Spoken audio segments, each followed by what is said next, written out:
ఈ ప్రభు బల్ల ఆరాధనకు కూడి వచ్చిన మీ అందరికీ నా నిండు మనసుతో నా హృదయపూర్వకమైన వందనాలు. అందరికీ వందనాలు, దేవునికి స్తోత్రాలు. ప్రభు 8వ మాసం మీకు తోడై ఉండి మిమ్మల్ని అందరినీ ఆశీర్వదించును కాక. ఇక తలెత్తున్నాను చూడండి, క్లుప్త వ్యాఖ్యానం చేసి నేను ముందుకు వెళ్తాను. దేవుని పేరు పెట్టబడిన ప్రజలు శత్రువుల దేశానికి బానిసలుగా కొనిపోబడ్డారు. ఈ దేవుని పేరు పెట్టబడిన ఈ ప్రజలు ఎక్కడ ఉన్నారు అంటే బబులోను అనే సామ్రాజ్యములో, బబులోను అనే పట్టణములో, దేశములో దేవుని పేరు పెట్టబడిన ప్రజలు. ఆ ప్రజలలో ఎవరు అంటే బక్క చిక్కిన వారు కాదు. ఆ ప్రజలలో ఎవరు అంటే బలహీనులు కాదు. ఆ ప్రజలలో ఎవరు అంటే శక్తిహీనులు కాదు. లేఖనం అంటుంది యవనస్తులను చేత పట్టుకొని బబులోను దేశానికి బానిసలుగా తీసుకొని వెళ్ళారు.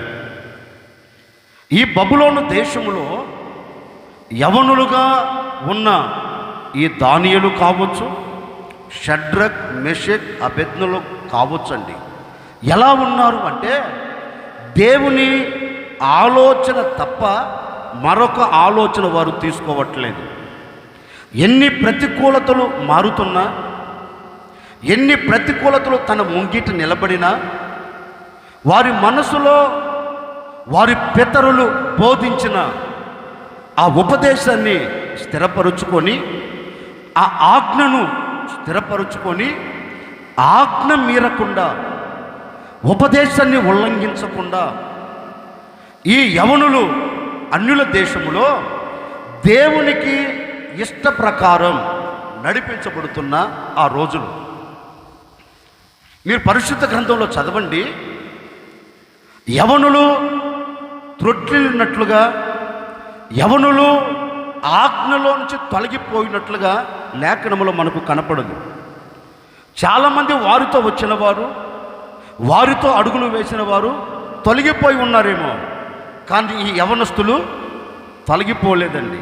ఒకటే అంటున్నారు, రాజు దగ్గర నిలబడిన, ప్రజల మధ్య నిలబడిన వారి నోట నుంచి వచ్చే మాట ఏంటంటే, మా దేవుణ్ణి తప్ప మేము మరొకరిని సేవించము, మా దేవుని తప్ప మేము మరొకరిని ఆరాధించము. ఎందుకంటే మా దేవుడు ఎవరు? శక్తి కలిగిన వాడు. మా దేవుడు ఎవరు? బలవంతుడైన దేవుడు. మా దేవుడు ఎవరు? నిన్న, నేడు, రేపు ఎన్నటికీ మారని దేవుడు, మార్పు చెందని దేవుడు. ఆ దేవుణ్ణి మేము ఆరాధిస్తూ ఉన్నాం. పూటకొక వేషం వేసే దేవుడు కాదు, గంటకొక వేషం వేసే దేవుడు కాదు. మా దేవుడు ఎవరు? మా దేవుడు ఎవరు? ఏకరీతిగా భూమి పుట్టినది మొదలుకొని ఈనాటి వరకు ఏకరీతిగా ఉన్న దేవుడు. ఆయనలో మార్పు అంటూ లేదు. ఆ దేవుణ్ణి మేము ఆరాధిస్తున్నామని సవాలుగా అన్యుల దేశంలో నిలబడిన ఆ రోజుల్లో ఈ యవనస్తుడైన దానియేలుకి ఒక దర్శనము కలిగింది. జాగ్రత్తగా వినండి. ఒక వాగ్దాన పూరితమైన మాట నేను మీతో చెప్తున్నాను. హల్లెలూయా, హల్లెలూయా. ఈ యవనస్తుడైన ఈ దానియేలు ఒకరోజు తనకు తాను ప్రార్థన చేసుకుంటున్నాడు. ఎందుకు ప్రార్థన చేసుకుంటున్నారంటే, మేము ఎప్పుడు విడుదల పొందుతామా, ఇక మాకు విడుదల అంటూ లేదా అన్నట్లుగా తనకు కలిగిన బాధ విషయంలో, తనకు కలిగిన వేదన విషయంలో ఒక చిన్న ప్రార్థన చేసుకుంటున్నాడండి. ప్రార్థన చేసుకుంటుంటే దేవుడు ప్రత్యక్షమై అతనికి ఒక దర్శనాన్ని చూపించాడు. దర్శనం వేరు, కళ వేరు. కళ ఎప్పుడు వస్తుంది? నిద్ర మత్తులో ఉన్నప్పుడు కళ వస్తుంది. కళ జరగవచ్చు, జరగకపోవచ్చు. దర్శనం అది కాదు. దర్శనం ఒక వ్యక్తికి కనపడుతుంది, అక్షరాలుగా జరుగుతుందంతే. మనోళ్ళకు కొందరికి కళ ఏంటో తెలియదు, దర్శనం ఏంటో తెలియదు. రెండు కలిపేస్తారు. కళ వేరు, దర్శనం వేరు. అందుకని ఈ యవనస్తుడు దానియేలు దేవుని సన్నిధిలో చేరి ప్రార్థిస్తూ ఉంటే ఓ చక్కని దర్శనాన్ని చూచాడండి. ఎప్పుడైతే ఆ దర్శనాన్ని చూచాడో అప్పటి వరకు బలముగా ఉన్నాడు. అప్పటి వరకు ఏ వేదన లేదు. అప్పటి వరకు శక్తి కలిగిన వాడిగా ఉన్నాడు. ఎప్పుడైతే ఈ దర్శనాన్ని చూచాడో లేఖనం ఉంటుంది, బలహీనుడైపోయాడట, బక్క చిక్కిపోయాడట. తనలో ఉన్న బలమంతా తొలగిపోయింది. ఇప్పుడు బలము తొలగిపోయి భయము తన గుండెను పట్టుకుందండి. అప్పటి వరకు ధైర్యముగా నిలబడిన వాడు, అప్పటి వరకు బలముగా నిలబడిన వాడు ఇప్పుడు బలము తొలగిపోయి ధైర్యము తనని విడిచిపోయి భయము అతని గుండెను పట్టుకుంది. ఎప్పుడైతే భయము ఇతని గుండెను పట్టుకుందో వేదన ప్రారంభమైందండి, దిగులు ప్రారంభమైంది. ఏంటా మా జీవితం? ఇక గమ్యము చేరుతామా చేరలేమా?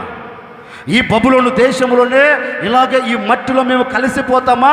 దేవుడు మా పితరులతో చేసిన వాగ్దానము చేయబడిన ఆ భూమిలోనికి మేము మరలా అడుగు పెట్టగలుగుతామా అనే సందేహాల మధ్యలో ఈ దానియేలు గొప్పగా కోల్చబడిపోయాడు.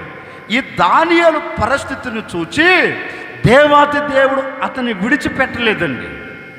దానియేలుకు కలిగిన బలహీనతను బట్టి, దానియేలు కుమిలిపోతున్న వేదనను బట్టి, దానియేలు భయపడుతున్న ఆ భయాన్ని బట్టి సాక్షాత్తుగా దేవుడు దాన్ని పసిగట్టి దేవుడు చూచి తిన్నగా ఎవరి దగ్గరికి దిగొచ్చాడు చెప్పండి? దానియేలు దగ్గరికి దిగివచ్చాడు. ఇప్పుడు దానియేలు దగ్గరికి దేవుడు దిగివచ్చి దానియేలుతో ఒక మాట అంటున్నాడు.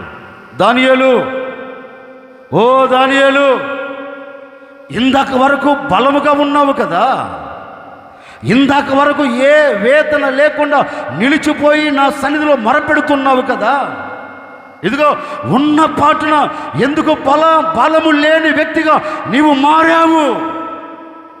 ఎందుకు వేదన నీ గుండెను తొలిచి పడవేస్తుంది? ఎందుకు నిన్ను భయం పట్టుకుంది అని దానియేలును దేవుడు అడిగితే దానియేలు దేవునితో చెప్తున్నాడు, అయ్యా నేను దర్శనములో కొన్ని చూచా, నేను చూడకూడనివి, నా హృదయములో నిలిచిపోకుండా ఉండనివి, నా హృదయానికి అధైర్యము కలగచేసేవి కొన్ని ఈ దర్శనములో నేను చూచా. వాటిని ఎప్పుడైతే నేను చూచానో ఇప్పుడు నా గుండె ఏమైపోయింది చెప్పండి? నా గుండెలో భయం పట్టుకుందయ్యా. నేను చూడకూడదు ఎప్పుడైతే చూచానో ఇప్పుడు నా గుండె భయముతో నింపబడిపోయింది. ఇప్పుడు నా గుండెల్లో వేదన మొలకెత్తింది. ఎప్పుడైతే వేదన నా గుండెను పట్టుకుందో ఇప్పుడు నేనేమైపోయాను? బలహీనుడైపోయా. ఇప్పుడు నేనేమైపోయాను? చాతకాని వాని వలె గొప్పగా కోల్చబడ్డాను. ఒక్కప్పుడు చేయగలుగుతాను అనుకున్నాను, ఒక్కప్పుడు నేను దాటగలుగుతాను అనుకున్నాను, ఒక్కప్పుడు నేను ప్రార్థన చేస్తే నిశ్చయముగా ఈ విషయంలో నా దేవుడు కార్యం చేస్తాడు అనుకున్నాను. కానీ పరిస్థితులను బట్టి ఏమైపోయింది? నా గుండె భయం. పరిస్థితులను బట్టి నా గుండె ఏమైపోయింది? వేదనతో నింపబడిపోయిందయ్యా. అందుకే నేనేమైపోయానంటే ఇంకా నా వల్ల కాదు, ఇక నా చేత కాదు అని అన్నిటికి దూరమై అన్నిటిని విడిచి ఇదిగో గొప్పగా కోల్చబడిపోయాను అంటే దేవుడు అతనితో ఒక వాగ్దానం చేస్తున్నాడండి. ఎవరితో? కాదు, ఎవరితో? ఎవరితో? భయపడుతున్న వ్యక్తితో. ఎవరితో? ఎవరితో? వేదనతో నింపబడిన వ్యక్తితో దేవుడు ఒక శ్రేష్టమైన వాగ్దానం చేస్తున్నాడు. దానియేలు గ్రంథం 10వ అధ్యాయం 19వ వాక్యాన్ని నేను చదువుతాను, జాగ్రత్తగా వినండి. నీవు బహుప్రియుడవు, భయపడకుము, నీకు శుభమవును గాక, ధైర్యము తెచ్చుకొనుము. గట్టిగిన కొట్టు, గట్టిగిన కొట్టు. నేను మరొక వాగ్దానం ఈ మాసములో ఈ ఆరాధనలో నేను మీతో చెప్తున్నాను. దానియేలుతో ఒక శ్రేష్టమైన వాగ్దానం చేస్తున్నాడు. ఏమని వాగ్దానం చేస్తున్నాడంటే, దానియేలు, నీవు దేనినైతే చూచి భయపడుతూ వచ్చావో, నీవు దేనినైతే చూచి కృంగిపోతూ వచ్చావో, వాటన్నిటి విషయములో నీవు కలవరపడవద్దు. ఎందుకంటే నీ భయాలన్నిటినీ నేను తీసివేయబోతూ ఉన్నాను. తీసివేయటమే కాదు, నేను నీకు శుభమును కలగ చేయబోతూ ఉన్నాను. నీవు శుభమును చూడబోతూ ఉన్నావు. ఇప్పటి వరకు నువ్వు శుభవార్త వినలేదు. ఇప్పటి వరకు నువ్వు శుభకరమైన ఆనవాలు నీవు చూడలేదు కనుక ఇక మీదట నేను నీకు శుభమగునట్లుగాను నేను ఒక అద్భుతాన్ని జరిగించబోతూ ఉన్నాను కనుక ధైర్యము తెచ్చుకో. నీవు ధైర్యము తెచ్చుకొని నిలబడు. నేను నీ పట్ల ఒక అద్భుతమైన కార్యమును జరిగించబోతూ ఉన్నాను అని కొన్ని వేల సంవత్సరాల క్రిందట దానియేలుతో వాగ్దానం చేశాడు. ఏమని? ధైర్యము తెచ్చుకో. దేవుడు దానియేలుతో చెబుతున్నాడు, దానియేలు, వీటన్నిటిని చూచి భయపడవద్దు. వీటన్నిటిని చూచి నీవు అధైర్యపడవద్దు. అధైర్యపడకుండా నువ్వేం తెచ్చుకోవాలి? ఏం తెచ్చుకోవాలి? ధైర్యము తెచ్చుకో అని అతనితో చెప్పాడు. ఈ 8వ మాసం ఈ 3వ తేదీ ఈ ఆరాధనలో ఒక సేవకుడిగా నేను కూడా మీతో చెప్తున్నానండి. గడిచిన దినాలు, గడిచిన రోజులు, దేనినైతే నీవు చూచి భయపడుతూ వచ్చావో, మరలా చెప్తున్నాను, ఏ పరిస్థితినైతే నీవు చూచి అధైర్యపడుతూ వచ్చావో, అది ఏదైనా కావచ్చు. నీ గుండెను బలహీన పరిచేది ఏదైనా కావచ్చు. నీ గుండెకు అధైర్యమును కలగచేసేది ఏదైనా కావచ్చు. నీ గుండెలో నెమ్మది లేకుండా, ప్రశాంతత లేకుండా ఏదైనా కావచ్చు. ఏది చేస్తూ వచ్చిందో నాకు తెలియదండి. ఆ రోజు దానియేలు దేనినైతే చూచి భయపడ్డారో, ఈరోజు మీరు దేనినైతే చూచి భయపడుతూ ఉన్నారో వాటన్నిటిని బట్టి నా ప్రభు ఈ ఆరాధన మీతో చెప్పకనే చెబుతూ ఉన్నారు. 7 మాసాలు మీరు చూచిన దానిని బట్టి భయపడవలసిన అవసరం లేదు. 7 మాసాలు మీరు చూచిన దానిని బట్టి కృంగిపోవలసిన అక్కర లేదు. దేనిని చూచి మీరు భయపడుతున్నారు, దేనిని చూచి మీరు అధైర్యపరచబడుతూ ఉన్నారు, మీరు చూచి భయపడుతున్న దానిని నేను తీసివేయబోతూ ఉన్నాను. ధైర్యము తెచ్చుకో. నేను మీతో కూడా ఉండబోతూ ఉన్నాను. నేను మీతో కూడా అడుగులు వేయబోతూ ఉన్నాను. ఇప్పటి వరకు మిమ్మల్ని భయపెట్టినది ఏది కూడా మిమ్మల్ని భయపెట్టకుండా మీరు ధైర్యము తెచ్చుకోగలిగితే, మిమ్మల్ని భయపెట్టిన ప్రతిదీ మీ పాదముల కింద నేను ఉంచబోతూ ఉన్నాను. మీ పాదముల క్రిందకి నేను తీసుకొని రాబోతూ ఉన్నాను. ఇక మీదట మిమ్మల్ని భయపెట్టేది ఏది కూడా మీ ముంగిట నిలబడకుండా నేను దానిని తీసివేయబోతూ ఉన్నాను. ఒక సేవకుడిగా నేను కూడా ఈ ఆరాధనలో మీ అందరితో చెబుతున్నాను. భయపడుతున్నావు, దేనినో చూచి నువ్వు భయపడుతున్నావు, దేనినో చూచి నువ్వు అధైర్యపరచబడుతున్నావు. ఆ భయాన్ని బట్టి నువ్వు కంగారు పడవలసిన అక్కర్లేదు. ఈ ఆరాధనలో నుండి నీ భయాన్ని ప్రక్కన పెట్టి ఈరోజు నువ్వు ధైర్యముగా నిలబడితే ఎలా? చెప్పండి, గట్టిగా చెప్పండి. ఎలా నిలబడితే నా చేతి పని ఆశీర్వదించబడుతుందో లేదో అనే సందేహం వద్దు. నా కుటుంబం కట్టబడుతుందో లేదో అనే సందేహం వద్దు. నా పిల్లలు బాగుపడతారా లేదా అనే సందేహం వద్దు. నా కుటుంబం అంతా దేవుని మందిరంలో ఉంటుందా లేదా అనే సందేహం వద్దు. ఈ సందేహాలతో నువ్వు బతకవలసిన అవసరం లేదు. ఈ సందేహాల మధ్య నీ జీవితాన్ని నడిపించుకోవలసిన అవసరం లేదు. వాటిని చూచి నువ్వు భయపడుతున్నావా? భయపడవలసిన అక్కర్లేదు. నిశ్చయముగా నీ భయాలన్నిటి నా ప్రభు ఈ మాసంలో తీసివేయబోతూ ఉన్నాడు. మీ భయాలన్నిటికీ ముగింపును కలగ చేయబోతూ ఉన్నాడు. మిమ్మల్ని అందరినీ ధైర్యపరచబోతూ ఉన్నాడు. ధైర్యము చేత నింపబోతూ ఉన్నారు. ఒక్కొక్కరికి నా ప్రభు అయిన యేసుక్రీస్తు ధైర్యాన్ని అనుగ్రహించబోతూ ఉన్నారు. భయపడుతున్న ప్రజలారా, భయాన్ని గుప్పెట్లో పెట్టుకొని బ్రతుకుతున్న ప్రజలారా, భయపడకు. నేను ప్రకటించే యేసు నీకు ధైర్యాన్ని ఇవ్వబోతూ ఉన్నాడు. నేను ప్రకటించే యేసు నిన్ను ధైర్యపరచబోతూ ఉన్నాడు. నేను ప్రకటించే యేసు నీ భయాల మధ్యలోంచి నీకు విడుదల కలగచేసి ఇక మీదట నీవు తల ఎత్తుకొని ధైర్యముగా బ్రతుకున్నట్లుగా నా ప్రభువు అయిన యేసుక్రీస్తు అద్భుతం చేయబోతూ ఉన్నాడు. కనుక నువ్వు ఎలాంటి సందేహాలు నీకు అవసరం లేదు. ఎందుకు? నా దేవుడు నా భయాలను తీసివేయబోతూ ఉన్నాడు. ఇక నేను ధైర్యముగా నిలిచి ఉండబోతూ ఉన్నాను. ఎవరు? నేను. నా మట్టుకు నేను చెప్తానండి. నేను ఏ విషయంలో అధైర్యపడవలసిన అక్కర్లేదు.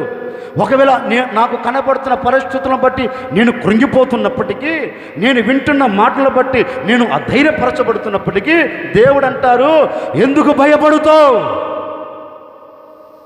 ఎందుకు నీవు కృంగిపోతావు? ధైర్యము తెచ్చుకో. నేనంటానండి, ఈ మాట నాకు ధైర్యాన్ని కలగచేసింది. ఈ మాట నన్ను ధైర్యపరిచింది. నన్ను ధైర్యపరిచిన ఈ మాట నిన్ను ధైర్యపరచదేంటి? నా భయాన్ని తీసివేసిన ఈ మాట నీ భయాన్ని తీసివేయదేంటి? ఒక సేవకుడిగా సవాలుగా చెబుతూ ఉన్నాను. ఏ భయాల మధ్య ఇక్కడ కూర్చున్నారో మీ భయాలన్నీ నా దేవుడు ఈ ఆరాధనలో కొట్టివేయబోతూ ఉన్నారు. మీ భయాలకు ముగింపు పలకబోతూ ఉన్నాడు. ధైర్యం ఇవ్వబోతూ ఉన్నాడు. ఆయనే నీకు ధైర్యమును కలగ చేయబోతూ ఉన్నాడు. ఆయన నిన్ను ధైర్యపరచబోతూ ఉన్నాడు. ఆ ధైర్యము చేత నా దేవుడు ఈ మాసములో మిమ్మల్ని అందరినీ ధైర్యపరచును గాక. అందుకే లేఖనములు కూడా ఒక చోట రాయబడింది. మన పితరుడైన ఇస్సాకు, మీరు తలెత్తి నన్ను చూడండి, నేను చెప్తాను. మన పితరుడైన ఇస్సాకు కొన్ని సందేహాల మధ్యలో బ్రతుకుతున్నాడు. ఎందుకంటే కష్టపడి సంపాదించుకున్నదంతా శత్రువులు దోసేసుకున్నారు. కష్టపడినది ఏ ఒక్కటి ఎవరి చేతుల్లో లేదు? ఇస్సాకు చేతుల్లో లేదు. ఎంత ప్రయాసపడ్డాడంటే కరువు దినాల్లో కన్నీరు కార్చాడు, కరువు దినాల్లో శ్రమపరచబడ్డాడు, కరువు దినాల్లో వేదన చెందారు. కరువు దినాలు తొలగిపోయేంత వరకు దేవుని మీద ఆధారపడి సమస్తమును దేవుని ద్వారా పొందుకొని, సమస్తమును దేవుని ద్వారా సమకూర్చుకొని ఇక ఆశీర్వాదకరంగా ఉన్నాను అనుకున్నాడు. అంతలో శత్రువులు వచ్చి ఇతనితో పోరాడి, ఇతనితో గొడవ పెట్టుకొని అతడు సంపాదించుకున్న ప్రతి దాన్ని దోచుకున్నారండి. ఎట్లుంటుంది ఒకసారి ఆలోచించండి. సంపాదించుకున్నదంతా ఒక్కసారి కనుల ముందు కనబడకుండా మరుగైపోతే వేదన అంతా ఇంత కాదు. వేదన మామూలుగా ఉండదు. వాటన్నిటిని తలంచి విసుగు చెందాడు ఇస్సాకు. ఏంటి? దేవుడు నాకేం చేశాడంట? దేవుడు చేశాడు కానీ అన్నీ జారిపోయాయి కదా. దేవుడు మేలు చేశాడు అనుకున్నాను, ఈ మేలులోంచి నేను మరలా కీడును చూస్తున్నాను కదా. కష్టపడి సమకూర్చుకొని కట్టుకున్నది ఏది కూడా ఇప్పుడు నా చేతిలో లేదే, జారిపోయిందే అని నిస్సాయ స్థితిలో నిలిచిపోయాడండి. ఎవరు? ఇస్సాకు. ఆ ఇస్సాకును దేవాతి దేవుడు చూచి ఇస్సాకు దగ్గరికి దేవుడు దిగి వచ్చి ఇస్సాకుతో ఒక శ్రేష్టమైన మాట అంటున్నాడు.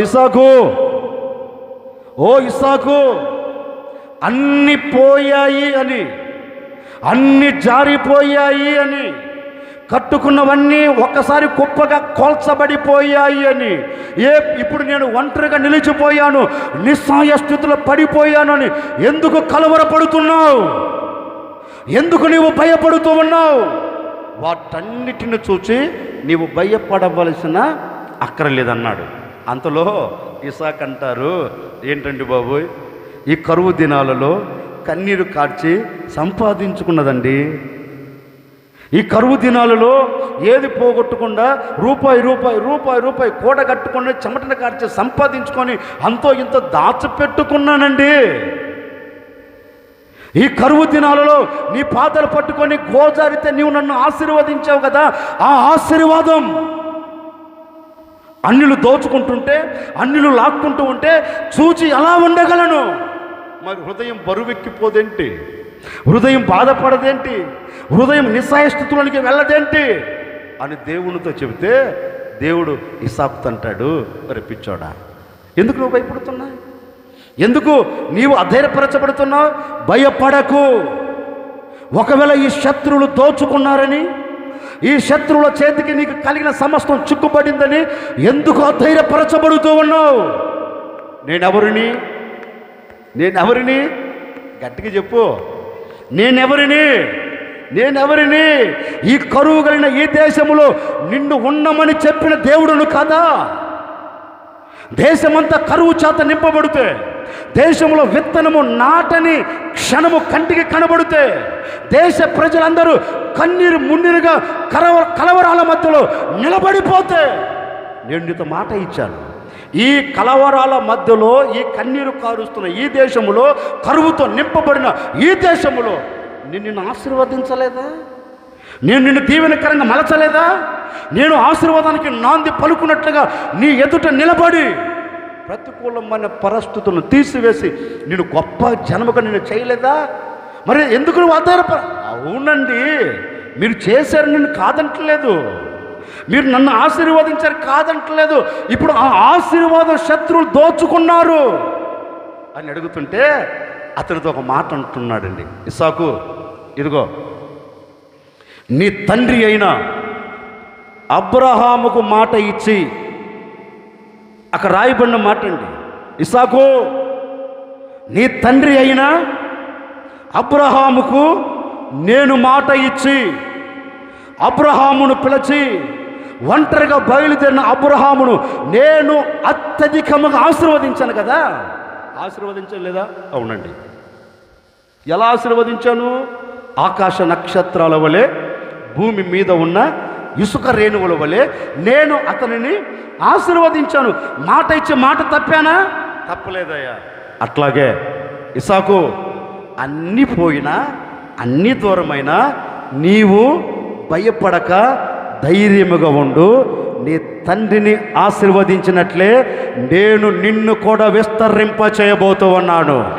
నీ తండ్రిని ఆశీర్వదించినట్లు నేను గొప్ప జనముగా నేను మార్చబోతూ ఉన్నాను. దోచుకున్న ప్రతి దీవెన నీ చేతులకు అప్పగించబోతూ ఉన్నాను. పోగొట్టుకున్న ప్రతి ఆశీర్వాదం నీ చేతులను పెట్టబోతూ ఉన్నాను. ఇక నీవు ఒంటరి వాడవు కాదు, ఇక మీద నీ ఒంటరి దానవు కాదు. భయపడకు, ధైర్యం తెచ్చుకో. నేను నిన్నేం చేయబోతున్నాను? ఏం చేయబోతున్నాను?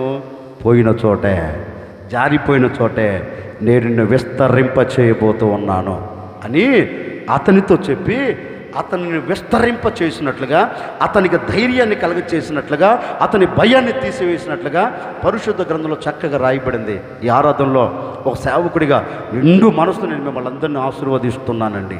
7 మాసాలు నువ్వు సంపాదించుకున్నది జారిపోయిందని కన్నీరు కారుస్తున్నావా? 7 మాసాలు నీవు ప్రార్థన చేసి చేసి కట్టుకున్న నీ కుటుంబం పాడైపోయిందని వేదన చెందుతున్నావా? 7 మాసాలు నీవు ప్రయాసపడి దేవుని పాదాలు పట్టుకొని కట్టుకొని నీ వ్యాపారం అంచెలంచెలుగా ఆశీర్వదించబడుతున్న ఆ వ్యాపారం ఒక్కసారి గొప్పగా కోల్చబడిందని అధైర్యపరచబడుతున్నావా? ఆత్మ సంబంధమైన జీవితాన్ని ప్రార్థన పూర్వకంగా కట్టుకొని ఆ ఆత్మ సంబంధమైన జీవితం పతనావస్థలోనికి వెళ్ళిందని కన్నీరు కారుస్తున్నావా? నా తల్లిదండ్రులారా, నా అక్క చెల్లెలారా, భయపడవలసిన అక్కర్లేదు. ఈ ఆరాధనలో నా ప్రభు చెప్పకనే చెబుతూ ఉన్నారు. దేని నిమిత్తం నువ్వు భయపడుతున్నావో, దేని నిమిత్తం అధైర్యపరచబడుతున్నావో, నీ భయమును బట్టి, నీ అధైర్యమును బట్టి నా ప్రభు చెప్పకనే చెబుతూ ఉన్నారు. ఆనాడు అబ్రహామును బట్టి ఇస్సాకు భయమును తీసివేసి ఇస్సాకును విస్తరింప చేసినట్లుగా దైవజనుడైన యేసన్న గారిని బట్టి నిశ్చయముగా దైవజనుడైన యేసన్న గారికి మాట ఇచ్చి యేసన్న గారిని ఆశీర్వదించిన దేవుడే ఈ సుల్లూరుపేట సంఘములో కూర్చొని ఈ మాటలు వింటున్న మిమ్మల్ని కూడా మీ భయములో నుండి నా దేవుడు మిమ్మల్ని విడిపించబోతూ ఉన్నాడు. మీకు ధైర్యమును కలగ చేయబోతూ ఉన్నాడు. నిశ్చయముగా నా దేవుడు అన్ని విషయాలలో విస్తరింప చేయబోతూ ఉన్నాడు. విస్తరింప చేయబోతూ ఉన్నాడు. ఇప్పటి నుండే, ఈ క్షణము నుండే నా దేవుడు నీ కుటుంబం పట్ల అద్భుతం చేయబోతూ ఉన్నాడు. అద్భుతం చేయబోతూ ఉన్నాడు. ఈ దినము నుండి నీవు విస్తరించబడబోతూ ఉన్నావు. విస్తరింపబడబోతూ ఉన్నావు. నా దేవుడు నీ కొరకు ఆకాశ వాకిలు విప్పబోతూ ఉన్నాడు. విప్పబోతూ ఉన్నాడు. విప్పబోతూ ఉన్నాడు. విప్పబోతూ ఉన్నాడు. తప్పక నా దేవుడు ఈ దినము నుండి మీ భయములో నుండి మీకు విడుదలను కలుగచేసి నా దేవుడు నలుదిశలా మిమ్మల్ని అందరినీ విస్తరింప చేయబోతూ ఉన్నారు. దేనిని చూచి నువ్వు భయపడుతున్నావు? దేనిని చూచి? ఆ రోజు చెప్పారుగా, ఏమని? ఇస్సాకుతో చెప్పారు, ఇస్సాకు నీ తండ్రి అయిన అబ్రహామును మాట ఇచ్చాను, మాట ఇచ్చి ఆశీర్వదించినట్లుగా నేను అంటానండి. ఆ రోజు చెప్పాడు కదా, ఇస్సాకు నీ తండ్రికి నేను మాట ఇచ్చి నీ తండ్రిని ఆశీర్వదించినట్లే నిన్ను కూడా నేను విస్తరింప చేస్తాను, భయపడవద్దు అన్నాడు. ఆ రోజు ఇసాకుతో చెప్పాడు.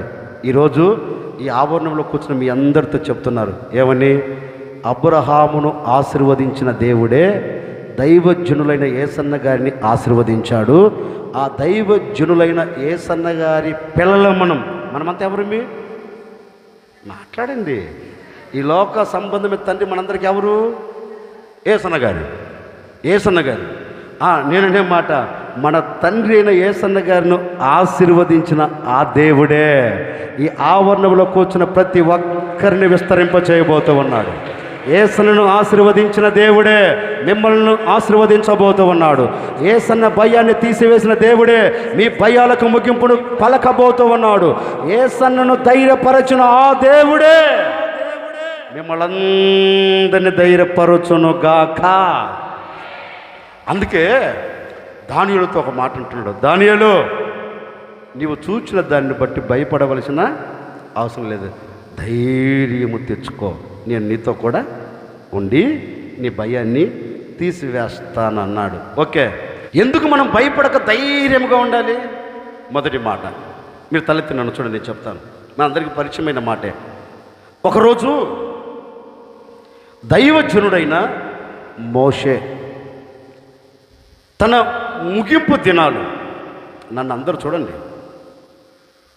ముగింపు దినాలు, ఈ ముగింపు దినాలలో దైవజనుడైన మోషే ఇశ్రాయేలీయులను యెహోషువను పిలిచి కొన్ని శ్రేష్టమైన మాటలు చెప్తున్నారు. చూడు, దేవుడు నన్ను వాగ్దాన భూమిలోనికి వెళ్ళవద్దు అన్నాడు గనుక నేను వాగ్దాన భూమిలో అడుగు పెట్టలేను. అడుగు పెట్టక తొలికే మీకు కావలసిన విలువైన మాటలు చెబుతాను, అందిస్తాను అని వారిని అందరినీ పిలిచి ఒక మాట అంటున్నాడు. మీరు వెళుతున్న దేశం ఇలాంటి దేశం కాదు. ఆ దేశం ఆశీర్వదించబడినదే, ఆ దేశంలో సమృద్ధి ఉంది. కానీ సమృద్ధితో పాటు ఆశీర్వాదంతో పాటు ఆ దేశంలో శత్రువు బలమైన వాడు. ఆ శత్రువులను చూసి మీరు అధైర్యపడవద్దు. ఎందుకంటే మీ పితరులకు మాట ఇచ్చి ఆ మాటను మీ ఎడల జరిగించాలి అని మిమ్మల్ని విడిపించి శ్రేష్టమైన దేశంలోనికి మిమ్మల్ని తీసుకొని వెళుతున్నాడు. గనుక వెళ్ళేటప్పుడు ఎన్ని ఆటుపోట్లు అవంతరాలు కలుగుతున్నా వాటన్నిటినీ దాటించుకుంటూ మిమ్మల్ని తీసుకొని వెళతాడు. కనుక మీ ముంగిట నిలబడిన శత్రువులను చూచి మీరు జడియవద్దు, మీరు భయపడవద్దు, మీరు అధైర్యపరచబడవద్దు అని కొన్ని విలువైన మాటలు చెప్పాడు. ఇప్పుడు ఈ ప్రజలతో చెప్పిన తర్వాత నాయకుడు అయిన మోషే పరిచారకుడైన యెహోషువను పిలిచి ఒక భారాన్ని అప్పగిస్తున్నాడని. చూడు యెహోషువ, ఈ భారం దేవుడు నీకు అప్పగించబోతూ ఉన్నాడు. ఈ భారం నీ భుజస్కంధాల మీద దేవుడు పెట్టబోతూ ఉన్నాడు. ఈ భారాన్ని నీవు భరించాలి, ఈ భారమును నీవు మోయాలి. ఈ ప్రజలను నీ ద్వారా వాగ్దానము చేయబడిన దేశంలోకి తీసుకుని వెళ్ళబోతూ ఉన్నాడు. ఈ మార్గములో చాలా ఆటంకాలు ఎదురవుతాయి, చాలా అవమానాలు కలుగుతాయి, చాలా అవంతరాలు నీవు చూస్తావు. కానీ నీవు వాటిని చూచి భయపడవద్దు, వాటిని చూచి నీవు కృంగిపోవద్దు, జాగరూకుడవై జాగ్రత్తగా వినన్నాడు. అంతేనండి. ఇక గుండెల్లో గుబులు పుట్టుకుంది ఎవరికి? ఏంటి? ఎప్పుడు మోయలేని భారం భుజస్కంధం మోపితే ఎట్ట ఉంటుంది? ఎప్పుడు తెలియనిది, ఎప్పుడు చూడనిది ఆ నాయకత్వం చేతులకు అప్పగిస్తే ఎలా ఉంటుంది? ఇక ఏం అర్థం కావట్లా. తిన్నగా గుడారంలోనికి వెళ్ళి మూలుగుతూ కూర్చున్నాడు. ఇది నాకెందుకయ్యా, ఈ బాధ నేను పడలేనయ్యా, ఈ క్షోభ నేను అనుభవించలేనయ్యా, ఇదిగో వీళ్ళు మామూలు కాదయ్యా, నా వల్ల అయితే కాదు. ఏదో భక్తి చేయమంటే చేస్తా, ఏదో బైబిల్ చదవమంటే చదువుతా, ఏదో పాటలు పాడమంటే రాగాలు తీసి ఏ గాలు తీసి మాట్లాడండి. రాగాలు మెలికలు మెలికలు మెలికలు మెలికలు తిప్పి పాడమంటే చాలా బాగా పాడుతా. నాకెందుకు బాబు ఈ భారం? ఎందుకంటే ఎందుకు ఈ మాట మాట్లాడుతున్నాడు అంటే, ముందు నడిపిస్తున్న నాయకుడు మీద వీరు తిరగబడిన సంగతి ఎవరు చూశాడు? నాయకుని మీద గొడవలు పడే సంగతి ఎవరు చూశాడు? యెహోషువ చూశాడు. నాయకుడైన మోషేకు వ్యతిరేకులుగా నిలబడటం, నాయకుడు కన్నీరు కార్చడం ఎవరు చూశారు? యెహోషువ చూశాడు. చూచి, ఒరే బాబు, వీళ్ళతో మనకు పని కాదు. మనం ఒకటి చెబితే, చెప్పండి, మనం ఒకటి చెబితే ఈ ప్రజలు మరొకటి చేస్తారు. మనము ఇలా నడవమంటే నేను ఇలా నడవను, ఇలా నడుస్తానంటారు. నాకెందుకురా బాబా ఈ బాధ అని తిన్నగా మోషే చెప్పినా తిన్నగా అక్కడికి వెళ్ళి కూర్చొని గుండెల్లో భారం పెట్టేసుకున్నాడండి. ఇక దిగులు ఎక్కువైపోయింది. నేను చెప్పనా మనిషిని చంపేది ఏంటిది? రోగం కాదు. మనిషిని చంపేది ఏంటి? గట్టిగా చెప్పండి, ఏంటిది? భయమే మనిషిని చంపేస్తుంది. రోగం చంపదు మనిషిని. నీకు కలుగుతున్న పరిస్థితులను బట్టి ఎందుకు భయపడుతున్నావు? ఏంటండి?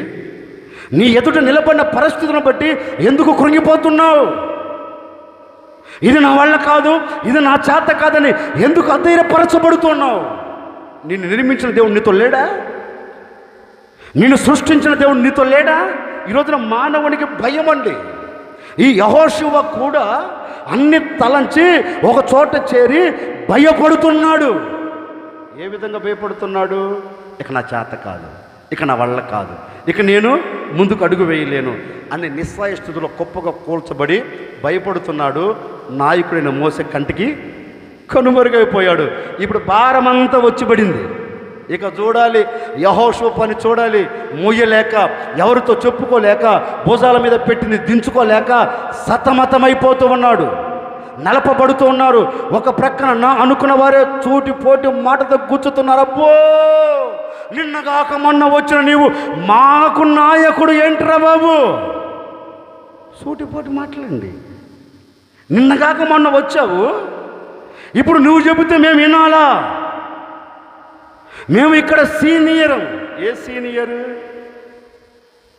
మీరు కాదులే, అక్కడోళ్ళు. నీకంటే ముందు పుట్టిన వారిమి, నీకంటే ముందు నడిచిన వారిమి, మా పితరులు లేకపోతే మా నాయకుడైన మోషేతో అడుగులు వేసిన వారిమి. నువ్వు మాకంటే వెనక వచ్చి ఇప్పుడు నువ్వు మా మీద పెత్తనం చేస్తున్నావా అనే సూటిపోటి మాటల చేత ఏం చేస్తున్నారు? యెహోషువని గుచ్చుతున్నారని. ఇవన్నీ మనసులోనికి వచ్చేసి బాగా దిగజార్చబడిపోయాడు. ఇక ఏమి చేత కాని వలె సతికిలబడ్డాడు. చిన్నగా సతికిలబడి దేవుని సన్నిధిలోకి వెళ్ళి ఒక చిన్న ప్రార్థన చేస్తున్నాడు. నేను వద్దు అన్నా, నువ్వు అప్పగించావు. ఇదిగో జాగ్రత్తగా విను. మీరు కాదులే, దేవునితో చెప్తున్నాడు. జాగ్రత్తగా విను.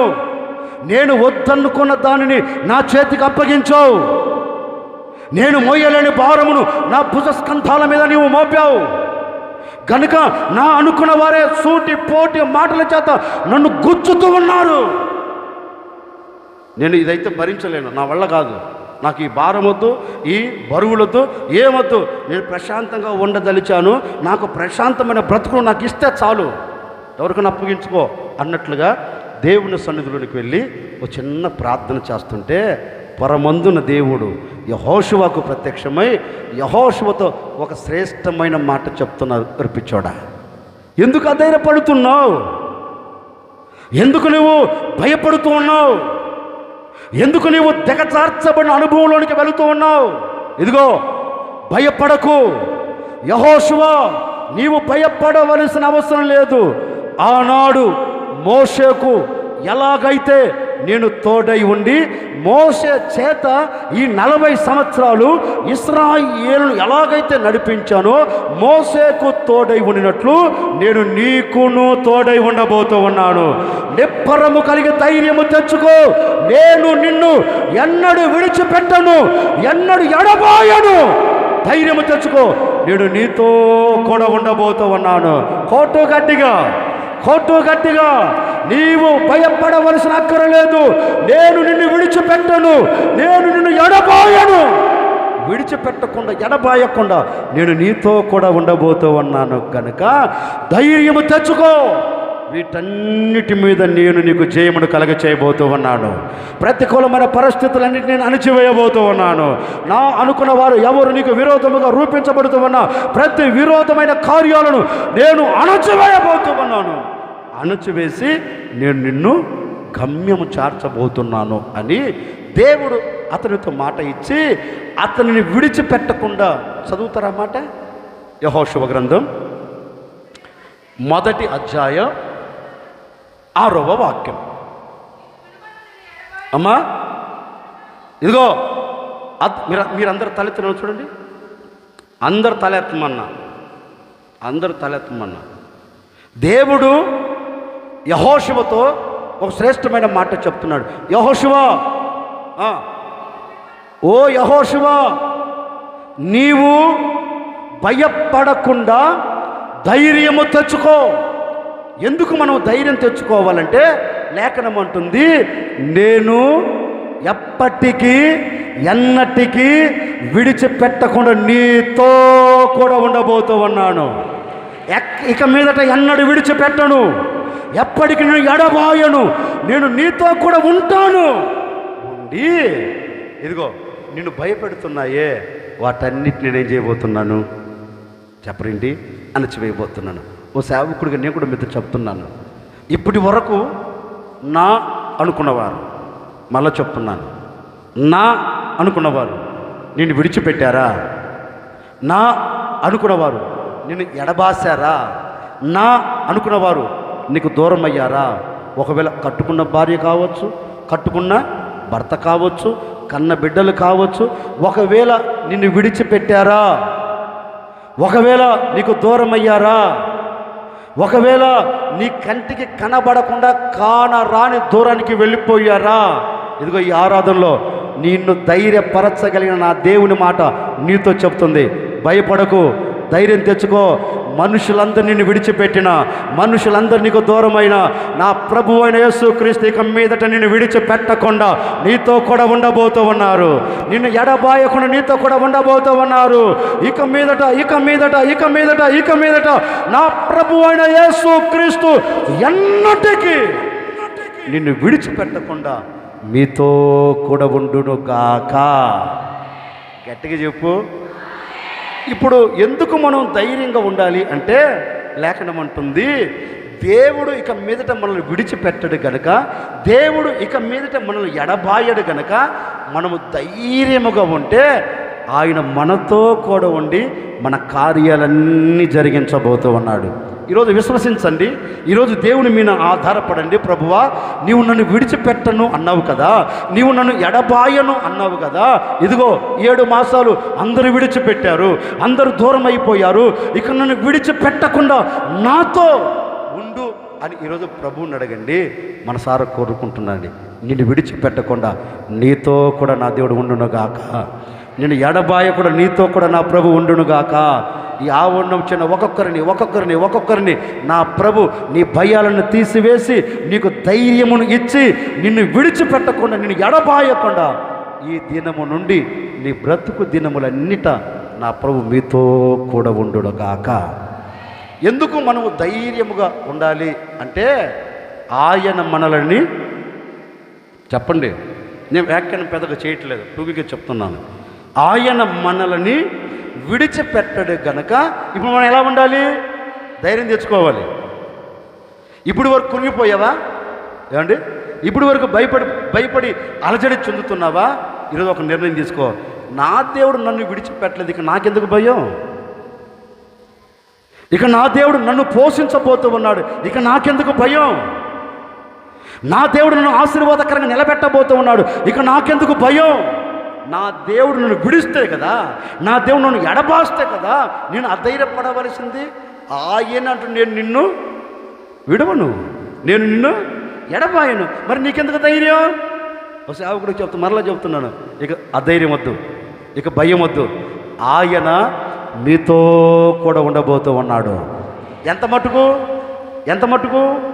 ఈ మాసం మట్టుకే కాదు, నా ఆశ, నా కోరిక ఏంటో తెలుసా?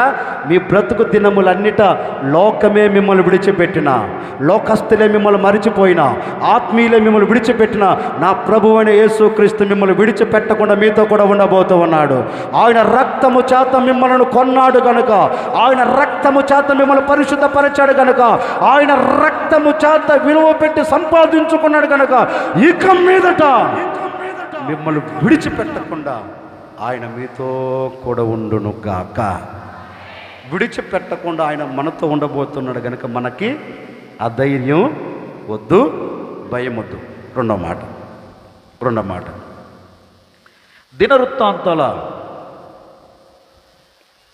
దినవృత్తాంతాల మొదటి గ్రంథం 28వ అధ్యాయం 10వ వాక్యం. ఒక్కరు పరిశుద్ధ స్థలముగా ఉండినట్లు, అమ్మా, పరిశుద్ధ స్థలముగా ఉండుటకు ఒక మందిరమును కట్టించుటకై అదిగో యెహోవా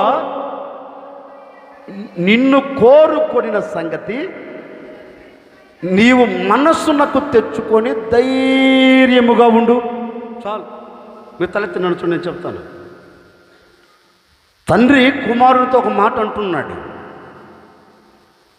సొలొమోనుతో చెప్పబడిన ఈ మాట, సొలొమోనా, నాయన నా కుమారుడా, లోకములో చాలామంది ఉన్నారు, లోకములో గనులు చాలామంది ఉన్నారు, కానీ దేవుడు ఎవ్వరిని కోరుకోలా. దేని కొరకు? దేవుడు నివసించేదానికి ఒక ఆలయము కట్టుటకు ఎవరిని కోరుకోలా. ఇదిగో, కోరుకున్న వారు ఎవరైనా ఉన్నారు అంటే నిన్నే గనుక దానిని నీవు తలంచి ఇప్పుడు ఎలా ఉండాలి? ధైర్యముగా ఉండు. ఇప్పుడు మనం ఎందుకు ధైర్యంగా ఉండాలి అంటే వాక్యం అంటుంది, దేవుడు నిన్ను కోరుకున్నాడు, దేవుడు నీ మీద ప్రేమను పంచాడు. దేవుడు లోకంలో గనులను కోరుకోలేదు. దేవుడు లోకంలో ఆస్తి కలిగిన వారిని కోరుకున్నాడేంటి? అంతస్తు కలిగిన వారిని కోరుకున్నాడేంటి? పేరు ప్రఖ్యాతి కలిగిన వారిని కోరుకున్నాడేంటి? కోరుకోలా. ఎవరిని కోరుకున్నాడు? దీనికి ఎవరు సరిపోతాడా, దీనిని ఎవరు కట్టగలుగుతాడా అని దేవుని చిత్తములో ఉన్న వ్యక్తిని మాత్రమే దేవుడు ఏం చేశాడు? కోరుకున్నాడు కనుక ఇప్పుడు తండ్రి కుమారునితో చెప్తున్నాడు, ఇదిగో నీవు పని ప్రారంభించబోతూ ఉన్నావు, నీవు ఒక ఆలయమును కట్టబోతూ ఉన్నావు, దేవుడు నివసించుటకు, దేవుడు నిలిచి ఉండుటకు ఒక యోగ్యమైన, ఒక పరిశుద్ధమైన ఆలయమును నీవు నిర్మించబోతూ ఉన్నావు కనుక ఆ నిర్మాణమునకు దేవుడు నిన్ను కోరుకున్నాడు కనుక ఒకవేళ పరిస్థితులు విభిన్నంగా మారవచ్చు, ఈ మందిరము కట్టేదానికి ఆటంకాలు ఎదురుగా నిలబడవచ్చు, ఈ మందిరము కట్టకుండా ఎంతోమంది వ్యక్తులు నీకు విరోధముగా నిలబడవచ్చు, ఈ మందిరపు పునాది వేయకుండా ఎంతోమంది శత్రువులు ఒకవేళ బాకుపోటు లాంటి మాటలు నీ గుండెల్లో గుణపములాగా తెంపవచ్చు. కానీ వీటన్నిటిని తలంచవద్దు. ఎందుకంటే దేవుడు నిన్ను కోరుకున్నాడు కనుక దేవుని చిత్తానికి తల వంచి, దేవుని ఉద్దేశానికి నీవు తల వంచి, నా దేవుడు నన్ను కోరుకున్నాడు కనుక నా ముంగిట నిలబడిన ఈ పరిస్థితులన్నిటి నా దేవుడు తీసివేయబోతూ ఉన్నాడు, నేను ధైర్యముగా ఈ పనిని ప్రారంభించబోతూ ఉన్నాను అని నీవు ధైర్యముగా నిలబడి నీ పనిని ప్రారంభించవనుకో, నిశ్చయముగా నీవు పూనుకొనిన ప్రతి పనిని దేవుడు సఫలం చేయబోతూ ఉన్నాడు. ఎందుకని అంటే ఆయన నిన్ను కోరుకున్నాడు కనుక నీవు అధైర్యపడవలసిన అవసరం లేదు. ఈ ఆరాధనలో నేను కూడా మీతో అదే మాట చెప్తున్నాను. ఈ ఆరాధనలో ఒక సేవకుడిగా నేను మీతో అదే మాట చెప్తున్నాను. దేవుడు మిమ్మల్ని అందరినీ ఏం చేశాడు? కోరుకున్నాడు. అమ్మా, నేను నిన్ను కోరుకున్నా, అయ్యా నేను నిన్ను కోరుకున్నా. ఇప్పుడు నేను ఒక మాట చెప్పనా, దేవుడే కానీ మనల్ని కోరుకోకపోతే ఈరోజు ఇక్కడ ఉంటామా? చెప్పరేంటండి. ఎలా కోరుకున్నాడు? ఎలా కోరుకున్నాడు మనల్ని? ఏదో వెల ఇచ్చి, ఏ వెల, ఒక 10,000 10 లక్షలు వెల ఇచ్చి మనల్ని కోరుకోలా. ఎలా కోరుకున్నాడు? విలువైన రక్తమును చిందించాడు. ఎలా మనల్ని కోరుకున్నాడు? యవన ప్రాణాన్ని మన కొరకు బలియాగముగా అర్పించాడు. యవన ప్రాణమును మన కొరకు బలియాగముగా అర్పించి మనల్ని కోరుకునేదానికి, ఆయనకు కలిగిన ఆ స్థానం మనకిచ్చేదానికి ఏం చేశాడో తెలుసా? మన కొరకు మన మీద మోపబడి ఉన్న ఆ మరణ శిక్ష అనే మరణాన్ని ఆయన రద్దు చేసి మరణములో నుండి మనలందరినీ జీవానికి దాటించాడు. జీవానికి దాటించి ఆయన మనతో చెప్తాడు, ఇదిగో నేను మరణములో నుండి నిన్ను జీవములోనికి దాటించి నేను నిన్ను కోరుకున్నా. నిన్ను ఆశామాసగా నిన్ను కోరుకోలా. ఏదో నాకు కావాలి, నా సన్నిధిలో నువ్వు ఉండాలని కోరుకోలా. నిన్ను కోరుకునే దానికి ముందు నా ప్రాణమును నీ కొరకు పెట్టా. నా ప్రాణమును పెట్టి నిన్ను సంపాదించుకున్నా. ఇప్పుడు నేను కూడా అదే చెప్తున్నాను, ఆయన ప్రాణమును పెట్టి సంపాదించుకున్నాడు కనుకనే ఈ ఆవరణంలో మనమందరం ఏంటండి, మనల్ని లోకంలో ఎవరిని కోరుకోలే, మనల్ని కోరుకున్నాడు ఆయన. ఇంకో మాట చెప్పనా, ఒకరోజు దైవజనుడైన సమూయేలు ఒక చిన్న సౌలు చేసిన తప్పిదమును బట్టి దేవుని సన్నిధిలోనికి వెళ్ళి ప్రార్థన చేశాడు. అయ్యా, మరి ఏం చేస్తాం? నీ మాట వినలేదు గనుక ఈ ప్రజలకు ఎవరు రాజు అని అడిగితే, అప్పుడు దేవుడు కూడా సమూయేలుకు ప్రత్యక్షమై, సమూయేలు, నీ తైలపు కొమ్మును తీసుకొని ఆ తైలపు కొమ్ముల తైలాన్ని నింపుకొని నేను చెబుతున్న చోటుకి నువ్వు వెళ్ళు,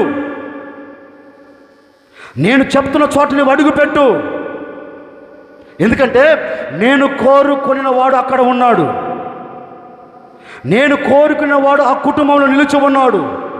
నా చిత్తము నా ఉద్దేశాలను నెరవేర్చగలిగిన ఒక యోధుడు అక్కడ ఉన్నాడు, అక్కడికి వెళ్ళి అన్నాడు. అంతేనండి. ఎవరు మాట వెళ్ళా, తిన్నగా వెళ్ళాడు, తైలాన్ని నింపుకున్నాడు, గాడిదకు గంతలు కట్టాడు, గాడిద ఎక్కాడు, తిన్నగా ఆ ఇంటి దగ్గరికి వెళ్ళాడు. ఆ ఇంట్లో కూర్చొని ఇప్పుడు సమూయేలు తండ్రితో చెప్తున్నాడు, ఆ ఇంట్లో ఉన్న యజమానితో చెప్తున్నాడు, బాబు నీ కుమారులందరినీ పిలువనంపించు. ఎందుకంటే నీ కుమారులలో ఒక వ్యక్తిని రాజుగా దేవుడు కోరుకున్నాడు. ఈ ఇశ్రాయేలుకు పరిపాలన చేయుటకు యోగ్యమైన వాడు, అర్హత కలిగిన వాడు నీ కుటుంబంలో ఉన్నాడని దేవుడు తలంచాడు కనుక పిలవండి అన్నాడు. మనందరికీ తెలిసిన విషయమే. ఒక్కొక్కడు వచ్చి నా బలాన్ని చూడు, నా శక్తిని చూడు, నా పరిచర్యను చూడు, నేనంటే ఏమనుకున్నావని అయ్యగా వెర్రవేగి వచ్చాడు. ఎక్కడికి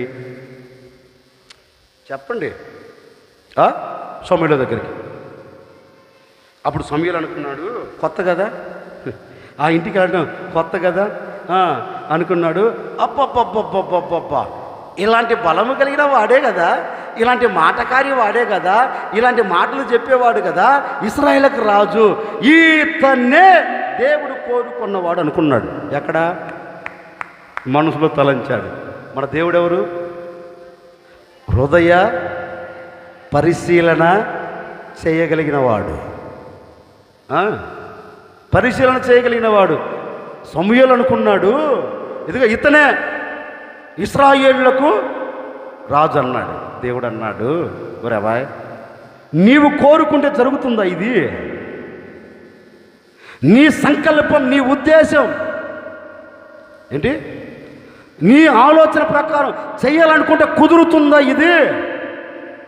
ఏమండి, ఆయా సందర్భాలలో సేవకులు కూడా మన గురించి చెప్పచ్చు, పలానన్న బాగా చేస్తాడు, పలానక్క బాగా చేస్తుంది అని చెప్పొచ్చు. ఎప్పుడు అంటే మనిషిని ఏంటంటే ఆ సేవకుడి దగ్గర ఆ విశ్వాసం ఎలా ఉన్నాడు, బయట ఎలా ఉన్నా అన్న దగ్గరికి వచ్చేలోపు, అక్క దగ్గరికి వచ్చేలోపు ఎంత విధేయతో కదా. ఎంత విధేయతో, ఆ విధేయతను బట్టి, ఎందుకంటే సేవకుడు హృదయాన్ని ఎరిగేవాడు కాదు కదా, సేవకుడు హృదయ పరిశీలకుడు కాదు కదా, సేవకుడు హృదయంలో వచ్చిన ఆలోచన ఎరిగేవాడు కాదు కదా. సమూయేలు కూడా అదే అనుకున్నాడు, ఈ వ్యక్తి అయితే చేయగలడు, ఈ వ్యక్తి అయితే దీనికి యోగ్యుడు. ప్రభు అంటాడు, ఒరే పిచ్చోడా, నీ ఆలోచన ఎక్కడ, నా ఆలోచన ఎక్కడ, నీ ఉద్దేశం ఎక్కడ, నా ఉద్దేశం ఎక్కడ, నీ తలంపులు ఎక్కడ, నా తలంపులు ఎక్కడ రా బాబు. ఇదిగో నేను ఇతనిని కోరుకోలేను, తీసే. ఏంటి ప్రభువా, చాలా బలం కలిగినాడయ్యా, ఎంత అడిగినా అంత ఇచ్చేస్తాడయ్యా, ఎంత చెప్పినా అంత చేసేస్తాడయ్యా. ఒరే, ఇచ్చేది నాకు అవసరమా, చేసేది నాకు అవసరమా? నేను కోరుకుంటే కదా నువ్వు ఇష్టపడేదానికి. నేను ఒక మాట చెప్పనా, దైవ సేవకుడు ఇష్టపడి కోరుకున్నా, దేవుడు కానీ కోరుకోక వ్యక్తి, ఆ వ్యక్తి దేవుని సన్నిధిలో నిలబడలేడు. దైవ సేవకుడు ఎంత ప్రేమించి పరిచర్య అప్పగించినా, దేవుడు కానీ ఆ వ్యక్తిని ఇష్టపడకపోతే ఆ వ్యక్తి పరిచర్య చెయ్యలేడు దేవుని సన్నిధిలో. ఎందుకని? దేవుని సంకల్పం అతని ఎడల ఉంటే ఎవరు కాదన్నా, ఎవరు వద్దన్నా ఆ వ్యక్తి దేవుని పరిచర్య చేస్తూనే ఉంటాడు. ఎందుకని? ఆయన సంకల్పంలో ఉన్నాడు కనుక. నేను కోరిక తీసే అన్నాడు. అవునా ప్రభువా, అయ్యా నీ కుమారుని కోరికలు ఇంకొకటి పిలువ అన్నాడు. అబ్బో, అతను కూడా తక్కువడేం కాదు. ఇక నేను చెప్పేది ఏముంది, వినేదేముంది. అతని పొగడ మామూలుగా లేదు. వచ్చాడు, దేవుడు అంటాడు, వీడు కూడా వద్దు, తీసే. అయ్యా వద్దు, చెప్పాను కదా, ఈ ఇంట్లో ఎవరు వద్దు, నాకు నేను కోరుకున్నాడు ఒకడున్నాడు, అడుగు, ఆయన అడుగు. అయ్యా నీ ఇంట్లో ఇప్పుడు ఎవరిని కోరుకోలేదు, ఇంకా ఎవడైనా ఉన్నాడా? తండ్రి అంటాడు, ఎందుకులే పనికిరాన్నాడు, ఎందుకులే యోగ్యత లేనివాడా,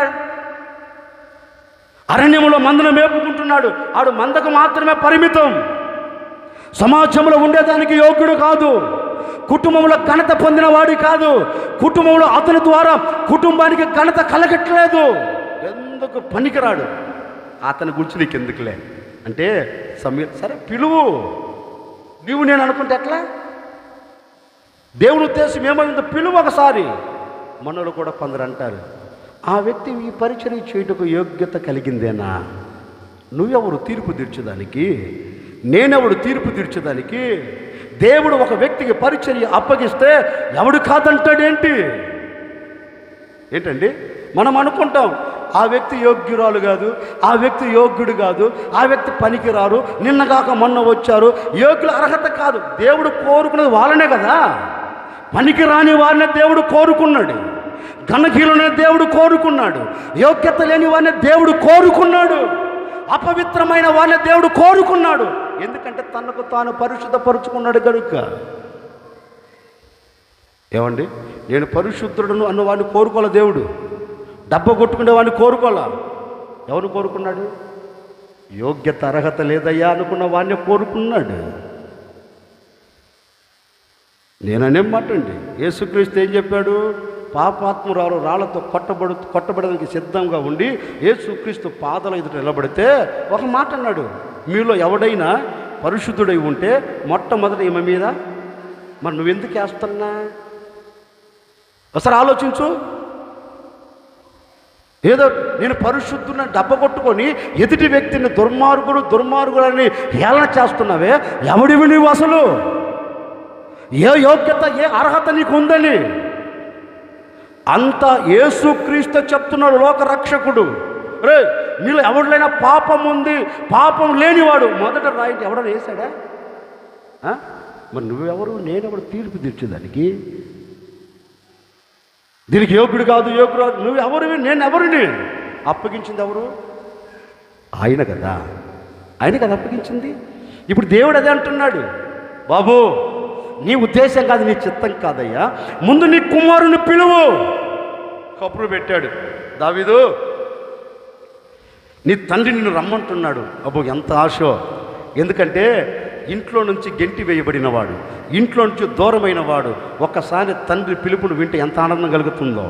పిలిచాడు, అయ్యా రమ్మన్నాడు. అడిలోపు మందను వేరే కాపర్లకు అప్పగించి పరిగెత్తుకుంటూ వచ్చి ఇంట్లో అడుగు పెడుతూ ఉండగానే అండి, ఏనండి ఇంట్లో అడుగు పెడుతూ ఉండగానే సృష్టికర్త అయిన దేవుడు ఇప్పుడు సమూయేలుతో చెప్తున్నాడు, సమూయేలు, ఓ సమూయేలు, అందరూ త్రోసిపుచ్చారు కదా, అందరూ హేళన చేశారు కదా, అందరూ నవ్వుకున్నారు కదా, ఇతడు దేనికి పనికిరాడు అని తలంచారు కదా. ఇదిగో నేను కోరుకున్నవాడు నీ కన్నుల ముందుకు నేను తీసుకొని రాబోతూ ఉన్నాను. ఫోటో గట్టిగా, నీ కన్నుల ఎదుట నిలబడిన వాడే నేను కోరుకున్న వ్యక్తి ఈ దేశం మీద, ఈ ప్రజల మీద రాజుగా ఉండుటకు నేను ఏర్పరచుకున్న సాధనం, నేను ఏర్పరచుకున్న వ్యక్తి, నేను కోరుకునినవాడు ఇతడే. దేవుడు స్వయంగా చెప్తున్నాడు, నేను కోరుకున్నాను, నేను నిర్ణయించుకున్నాను, నా ఉద్దేశాలు ఇతని ద్వారా జరగాలని తలంచాను. కనుక లోకం త్రోసివేసిన, తండ్రి త్రోసివేసిన, కుటుంబం త్రోసివేసిన, నేను ఎన్నటిగా ఎప్పటికీ అతనిని త్రోసివేయకుండా నేను కోరుకున్నాను. కనుకనే ఇతన్ని ఇశ్రాయేలు మీద నేను రాజుగా ఉంచబోతూ ఉన్నాను. నా ఉద్దేశాలని ఇతను ఏం చేయబోతున్నాడు, నెరవేర్చబోతున్నాడు అని దావీదును కోరుకొని సింహాసనం మీద కూర్చోబెట్టాడని. ఇప్పుడు నేనంటాను, ఎందుకు దావీదును కోరుకున్నాడు? ఈ కోణాలు చెప్తే చాలా ఉన్నాయి కదా. ఇప్పుడు దావీదు అధైర్యపరచబడకుండా, తల్లిదండ్రులు అన్నారని, లోకస్తులు అన్నారని, నా అనుకున్న వారు అన్నారని ఎక్కడ అధైర్యపడలేదు. దావీదుకు తెలుసు, ఏదో ఒకరోజు ఈ అరణ్యములో నుండి నా దేవుడు నన్ను సింహాసనం ఎక్కించబోతూ ఉన్నాడు, ఈ అరణ్యములో నుండి ఇశ్రాయేలు ప్రజల మధ్యలోకి తీసుకొని వెళ్ళబోతూ ఉన్నాడు. నా దేవుడు ఘనహీనతను తీసివేసి ఘనతాస్పదముగా నా దేవుడు నన్ను నిలబెట్టబోతూ ఉన్నాడు, నా ఘనహీనతను తీసివేస్తాడు, ఏదో ఒకరు నేను తల ఎత్తి బ్రతుకుతాను అని తలంచాడు అనే మాట తన హృదయం నిలిచి ఉంది. కనుకనే దేవుడు ఏం చేశాడు, అతనిని కోరుకొని అతనిని తీసుకొని వచ్చి ఎక్కడ కూర్చోబెట్టాడు? ఏంటండి, ఇప్పుడు మనం ఎందుకు ధైర్యంగా ఉండాలంటే, ఆయన మనల్ని కోరుకున్నాడు కనుక మనం ధైర్యంగా ఉంటే ఎలాంటి అవమానాలైనా, ఎలాంటి ఆపదలైనా, ఎలాంటి ఆటంకాలైనా వాటన్నిటిని దాటించి మనలందరినీ సింహాసనం ఎక్కించబోతూ ఉన్నాడు, సింహాసనం మీద కూర్చోబెట్టబోతూ ఉన్నాడు. కన్నులైన పేరు నీకు కలుగునట్లుగా నా దేవుడు నీ ఎడల అద్భుతం జరిగించబోతూ ఉన్నారు. ఈ దినమే, ఈ మాసంలో, ఈ రోజు నుండి నా ప్రభు నిన్ను కోరుకొని ఉన్నాడు. భయపడకు, నీ ఆటంకాలను కొట్టివేయబోతూ ఉన్నాడు, ఆశీర్వాదకరంగా నడిపించబోతూ ఉన్నాడు. ఏ ప్రజల మధ్యలో నీకు అవమానము కలిగిందో ఆ ప్రజల మధ్యలోనే నా దేవుడు ఘనతలోనికి తీసుకొని రాబోతూ ఉన్నాడు. అన్నల మధ్య అవమానమే పొందాడు ఎవరు? దావీదు. తండ్రి తల్లి మధ్యలోనే ఏం పొందాడు? అవమానం పొందాడు.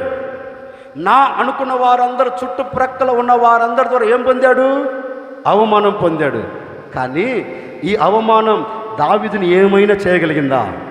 ఏం చేయలేకపోయింది. ఇప్పుడు ఈ అవమానం అంతా దేవుడు ఏం చేశాడు? తీసి ప్రక్కన పెట్టి, ఎక్కడైతే ఏ అన్నల మధ్య అయితే అవమానం జరిగిందో ఆ అన్నల మధ్యలోనే దేవుడు తన తల మీద తైలాభిషేకం పోస్తూ ఉన్నాడు. ఆ అన్నల మధ్య దేవుడు ఘనతను కలగ చేస్తూ ఉన్నాడు. ఆ అన్నల మధ్యన దావీదు కీర్తిని వ్యాపించేటట్లుగా ద్వారము తెరిచాడు. ఇప్పుడు దావీదు ఎలా ఉన్నాడు? ఘనతాస్పదముగా. ఎందుకని అంటే దేవుడు దావీదుని ఏం చేశాడు? కోరుకున్నాడు. దావీదును కోరుకున్నాడు కనుకనే దావీదుకు ప్రతికూలంగా పరిస్థితులు ఏవి కంట కనపడుతున్నా ఎక్కడ ధైర్యపడలా. పడ్డా చెప్పరేంటండి? ఓ మాట చెప్పిన, దావీదు కత్తి పట్టిన, దావీదు కలం పట్టిన తిరుగులేని పరిపాలన అండి. కత్తి పట్టిన, కలం పట్టిన.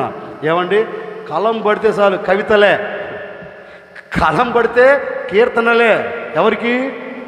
ఎవరికి కత్తి పడితే ఏం కలుగుతుంది? శత్రువుల గుండెల రైలు పరిగెత్తుతున్నాయి. ఎందుకని దేవుడు కోరుకున్నాడు కనుక, దేవుడు ఇతన్ని ఏర్పరచుకున్నాడు కనుక ఏ శత్రువు సాహసించి ముందుకు అడుగు వేయలేకపోయాడు. అంతటి విజయాన్ని దేవుడు దావీదుకి. ఎందుకని? దేవుడు కోరుకున్నాడు గనక ఇక అధైర్య పడవలసిన అవసరం లేదు. నేను కూడా మీతో చెప్తున్నాను, మీరందరూ ఎవరో తెలుసా? దేవుడు మిమ్మల్ని కోరుకున్నాడు కనుక 7 మాసాలు ఎలాంటి పరిస్థితులు విభిన్నంగా మారినా వాటిని చూచి మీరు అధైర్యపడకుండా మీరు ధైర్యంగా ఉండండి. నా ప్రభు మిమ్మల్ని అందరినీ కోరుకొని ఉన్నాడు. కోరుకున్న ఆయన మీకు ఘనతను కలగ చేయబోతూ ఉన్నాడు. కోరుకున్న ఆయన మీ కీర్తిని వ్యాపించేటట్లుగా అద్భుతం చేయబోతూ ఉన్నాడు. కోరుకున్న ఆయన మిమ్మల్ని సింహాసనం ఎక్కించబోతూ ఉన్నాడు. ఇప్పుడు ఎందుకు మనం అధైర్యపడకుండా ధైర్యంగా ఉండాలంటే, దేవుడు మనలని గట్టిగా చెప్పు కోరుకున్నాడు కనుక మనము అధైర్యపడకుండా ధైర్యముగా ఉండాలి. ముచ్చటకు 3వ మాట చెప్పి నేను ముగిస్తాను, జాగ్రత్తగా వినండి. ఇక తలెత్తినాను చూడండి, టూకీగా క్లుప్తంగా చెప్పి నేను ముగిస్తాను. ఒకరోజు రాజైన హిజ్కియాకు ఒక మాట వినబడింది. ఎలాంటి మాట అని పరిశుద్ధ గ్రంథంలో మనం చదివితే, వారి హృదయం జడిచిపోయేటట్లుగా, వారి హృదయం భయముతో నింపబడినట్లుగా, వారి గుండె సొమ్మసిల్లి సుక్కిపోయేటట్లుగా ఈ అష్షూరు రాజు కేకలేస్తున్నాడు. ఓ దేవుని పేరు పెట్టబడిన ప్రజలారా, ఇక మీకు పుట్టగతులు ఉండవు. వాడి మాటలు అట్లాగే ఉన్నాయి. చూడు, నేను చుట్టుప్రక్కల దేశాలన్నిటి మీదకి యుద్ధానికి వెళ్ళా. ఏ దేశములో ఉన్న ఏ దేవుళ్ళు కానీ ఏ దేవతలు కానీ నా చేతుల్లో నుండి మిమ్మల్ని విడిపించలేకపోయారు అనే మాట ఈ దేవుని పేరు పెట్టబడిన ప్రజలకు వినపడేటట్లుగా రంకెలేస్తే లేఖనం అంటుంది, భయపడిపోయారట, దిగులుతో విచారముతో కురిగిపోయారంటండి.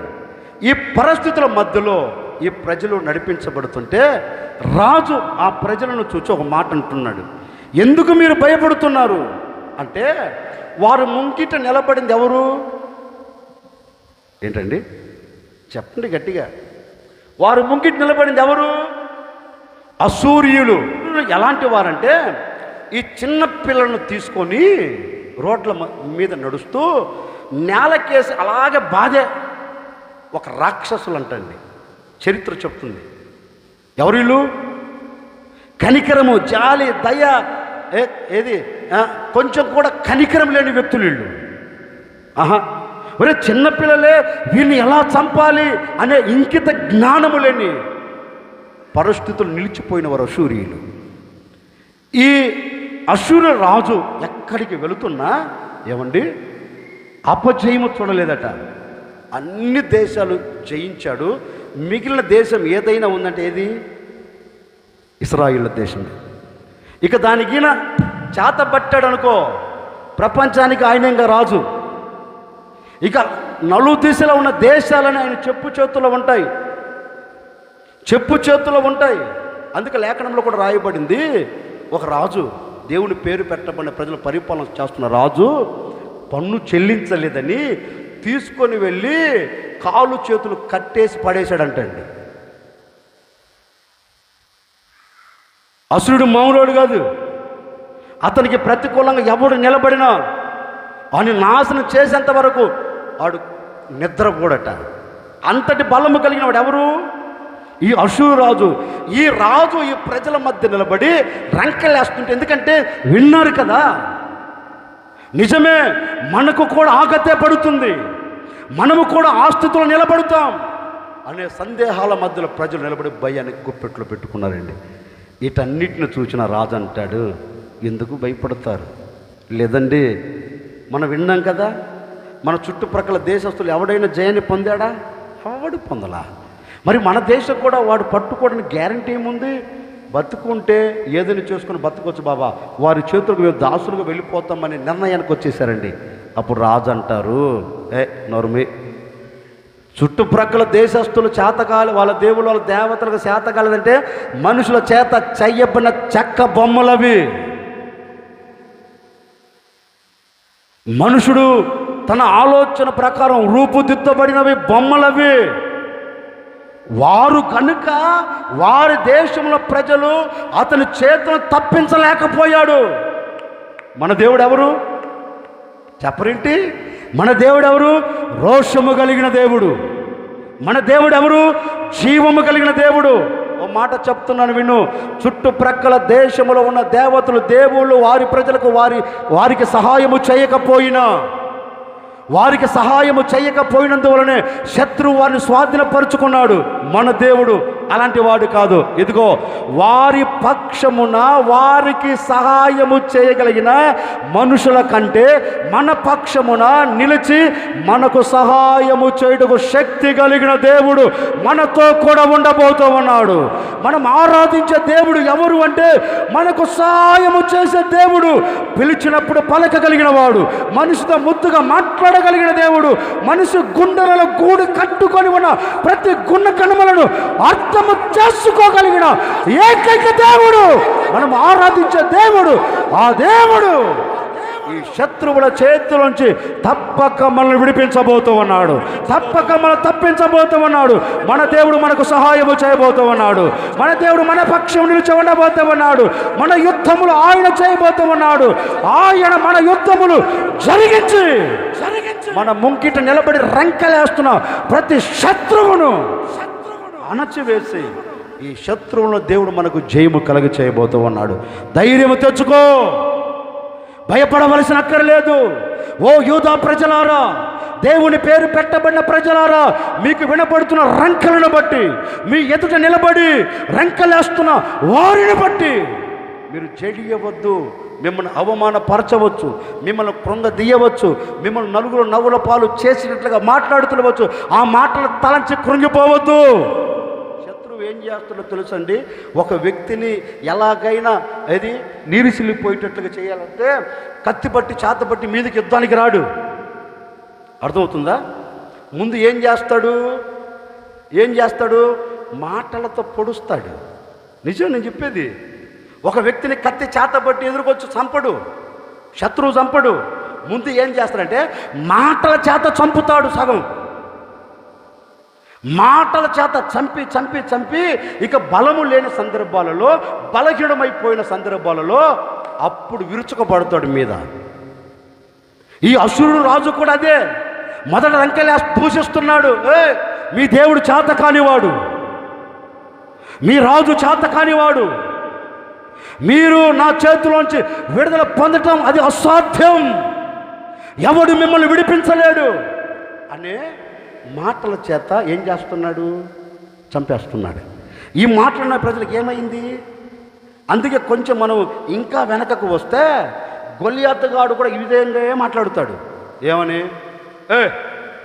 జీవము కలిగిన దేవుడు అంటున్నారు మీరు ఎవరికైనా దమ్ముంటే, మీరు ఎవడైనా మొగాడైతే, మీరు ఎవడైనా చేత అయిన వాడు ఉంటే, మీలో యుద్ధము చేయగలిగిన వాడు మీరు ఎవడైనా ఉంటే, ఇదిగో ఎవడైనా వచ్చి నా ఒక్కడితో